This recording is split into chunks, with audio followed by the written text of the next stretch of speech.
तो शाह साहब फिर तो जुडिशल कमीशन बन जाना चाहिए, दोनों को कोई मसला नहीं है, और इस पे हो सकता है इस पे लड़ाई खत्म हो जाए। दूसरी चीज़ ये कि जिस तरह से मजम्मत का या माफ़ी का कहा गया, मजम्मत तो उन्होंने कर दी थी जब खान साहब जो गुड्डू सीयू वाली बात हो रही है, वहाँ पे उन्होंने ये ज़रूर कहा था कि मैं ज़ेरे हिरासत था, मुझे मालूम नहीं था, लेकिन मैं मजम्मत करता हूँ जो कुछ भी हुआ।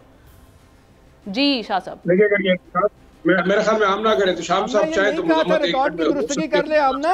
जी जी आमना रिकॉर्ड की दुरुस्तगी कर ले कि बिंदियाल साहब की अदालत में उन्होंने कंडेम नहीं किया था, बाद में कंडेम किया था। जी जी कंडेम कर दिया था उन्होंने।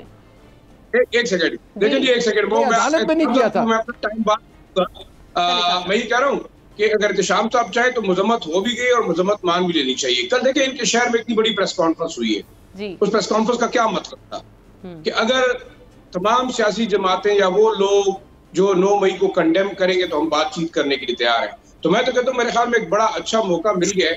कल 9 मई को ये लोग जो है प्रोटेस्ट कर रहे हैं, मुख्तलिफ जगहों पे इन्होंने ऐलान किया है कि जो है हम यहाँ पे एहतजाज करेंगे जो हमारे साथ 9 मई को बकौल इनके ज्यादती हुई, तो शायद उसमें भी मजम्मत कर दें, और की भी है। और मजम्मत क्या तरीका है, एक और तरीका कार तो ये हो सकता है कि आप लिख के स्टाम्प पेपर पे ले लें उनसे और उसमें ये तमाम सियासी जमातों वाले इंडोर्स कर दें कि वाकई जो है पीटीआई या उनकी लीडरशिप ने मजम्मत की है या नहीं की। लेकिन देखिए मैं ऑब्जेक्टिव बात करता हूँ, मुझे ये बताइएगा कि मोहतरमा बेनज़ीर भुट्टो साहिबा को जब शहीद किया गया तो इस मुल्क में आग लगी हुई थी जी, आपने देखा हुआ गैर मामूली वाक़या था, बहुत गैर मामूली वाक़या था पाकिस्तान की हिस्ट्री का। बिल्कुल, वो दुनिया की पहली इस्लामी ममालिक की जो प्राइम मिनिस्टर थी जिनको शहीद किया गया और पूरे मुल्क में आग लगी हुई थी। लगारी साहब मुझे एंडोर्स करेंगे। उसके बाद भी ये मुल्क दोबारा, क्योंकि एक नारा लगाया गया कि यार मुल्क को बचाना चाहिए, तो आप मुझे ये बताएं, हम बैठ के डिस्कस कर रहे हैं कि जी मजम्मत नहीं की, उन्होंने ऐसा किया, उन्होंने ऐसा किया। अब सोचने वाली बात है कि मजम्मत किस तरीके से मांगनी चाहिए, ये तरीकाकार बताओ। क्या लिख के मजम्मत मांगना चाहते हैं या वो अवाम के सामने मजम्मत करवाना चाहते हैं, किससे करवाना चाहते हैं? मेरे ख्याल में एक रियलिस्टिक अप्रोच के साथ चलना चाहिए। तमाम लोगों को अंदाजा हो कि मुल्क जो है तबाही के दाने पे चला गया है, एस्टेब्लिशमेंट को भी अंदाजा है, सियासी जमातों को भी है, और जो बानी पीटीआई के चेयरमैन है उनको भी है, क्योंकि ये मुल्क बचेगा तो वो दोबारा वज़ीर आज़म बन सकते हैं। अगर ये मुल्क बचेगा तो एस्टेब्लिशमेंट का निजाम चलेगा।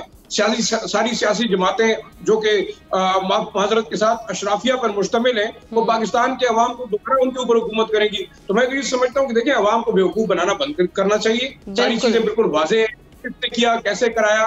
इंपॉर्टेंट आखिरी बात यह है कि ये मुल्क हमारे लिए बड़ा जरूरी है।